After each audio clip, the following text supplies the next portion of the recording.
नमस्कार दोस्तों, मैं आज बात करने वाला हूँ शिल्पी राज जी के बारे में। आज मैं बात करने वाला हूँ शिल्पी राज जी के बारे में कि जो कि उनका मैटर चल रहा था वो शादी वाला। तो दोस्तों उसको लेकर जो भी झंझट हुआ उसको लेकर बहुत सारे यूट्यूबर ने बहुत सारी वीडियो बनाई, बहुत सारे कमेंट आए और दोस्त मैं बहुत सारी वीडियो देखा भी और वहाँ से मुझे पता चला कि कुछ लोग तो यार ऐसी वीडियो बना रहे हैं, कुछ लोग ऐसी वीडियो बना रहे हैं जैसे कि लग रहा है हर कोई शिल्पी राज को कह रहा है कि वो शादीशुदा है। तो दोस्त मैं आप लोगों से यही पूछना चाहता हूँ कि क्या कभी तुम्हारे साथ ऐसा नहीं हो सकता कि तुम्हें कोई धोखे में रखे?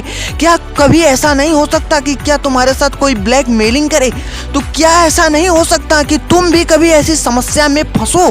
तो दोस्त मैं आप लोगों से यही कहना चाहता हूं कि कभी कोई समस्या में हो तो उस पर हंसना नहीं चाहिए और उसको कभी ट्रीट नहीं करना चाहिए, कभी उसको इग्नोर नहीं करना चाहिए। दोस्त उसके साथ ऐसा व्यवहार करना चाहिए कि लगे कि जैसे हम पहले थे वैसे आज भी उसको सपोर्ट कर रहे हैं, तभी दोस्त हम भी आगे बढ़ सकते हैं और वो भी आगे बढ़ सकता है और उसकी ज़िंदगी भी बच सकती है।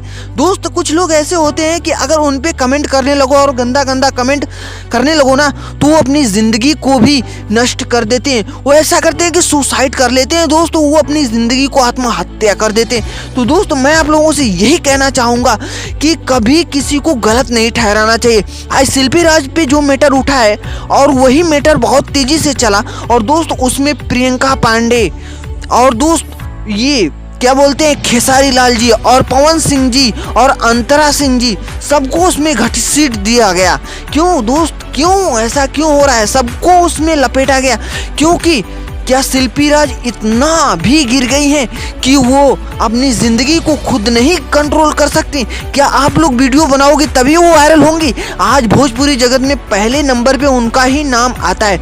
तो दोस्त मैं आप लोगों से यही कहूँगा कि कभी किसी को बदनाम करने की कोशिश मत किया करो। और दोस्त अगर मेरी बात अच्छी लगी तो सुनते रहो NS ज्ञान।